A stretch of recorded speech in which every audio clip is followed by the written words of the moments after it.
The shortcut to high-ticket sales. In video 7, I stepped you through the process most marketers go through to master high-ticket sales. As you can tell, it's not exactly smooth nor easy. However, for the longest time, this is how most marketers learned. They had to learn the hard way. They had to pay their dues. In fact, the process is so hard that the vast majority of people who tried their hand at high-ticket sales end up dropping out or settling for mediocre results. It's fairly rare for somebody to become really successful doing things the hard way. Still, after some time, a significant portion of people would graduate from getting mediocre results to getting better results, but it can take quite a bit of time. In fact, for too many people, it takes too much time and involves too much experimentation. No wonder too many marketers just give up. Thankfully, there's a better way. It's always a good idea to start out with high-ticket sales by learning the ropes. You have to learn how to do the basics. You have to learn how to sell online, how to find the right niche, and how to create content that would appeal to your customer base. You have to know the basics of segmenting your audience, so you know what to expect. Once you're familiar with all the different parts of online high-ticket sales, this is the point in time where you should start looking for a shortcut.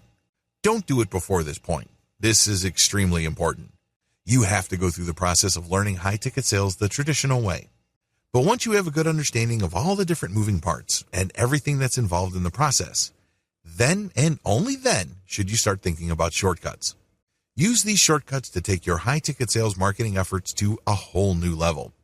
I share these shortcuts with you because it's too easy to get stuck.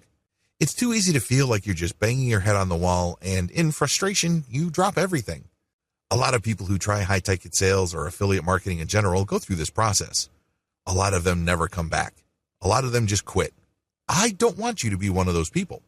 While it is important to learn how everything fits together and to have a general understanding of how to sell online, you can't just stay there. You can't continue to stubbornly do things the hard way when there is an easier way available to you. What is this secret? What is the shortcut? It's very simple. Reverse engineer existing high-ticket players in your target niche. In other words, find your competitors, figure out which one of them is successful, and do what they're doing by fitting it into what you know about high-ticket sales. Seems pretty straightforward, right? It is. First, you need to find your most successful competitors. This is pretty straightforward. At this point, you already know what keywords are related to your niche. Enter them in Google. Find as many competing websites as possible. Next, enter the domain names of your competitors into tools like Alexa Site Info. Alexa will give you a rough ranking of your competitor. This ranking should give you a general idea of how well they do in terms of traffic. But you shouldn't stop with Alexa. You should also take your competitor's domain and plug them into SEMrush.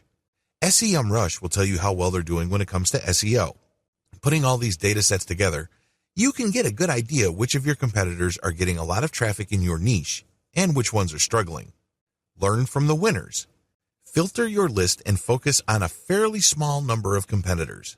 These should be the runaway winners of your niche. They should leave pretty much everybody else in the dust as far as traffic goes.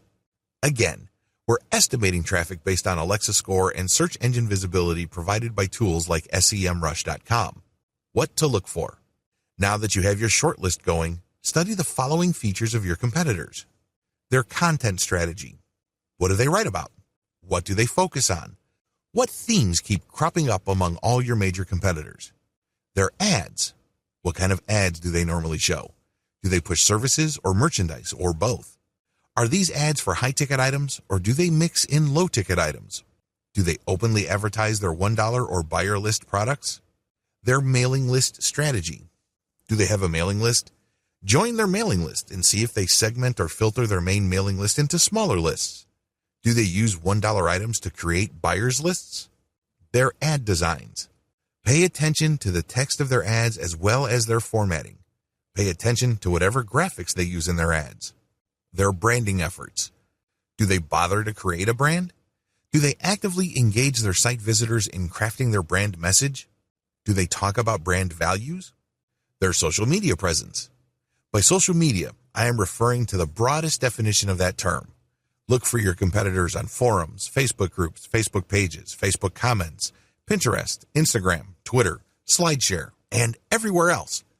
This should give you a fairly clear view of their traffic sources. Their SEO footprint. Enter the domains of your competitors in SEMrush and look for their backlinks. This should give you a fairly clear idea of just how optimized they are for search engines. Make sure you go through the list above. Don't skip an item. You need to reverse engineer all your competitors using the list above so you can be properly informed as to how they got to the position they're in. This information will also function as a roadmap for your marketing efforts later on.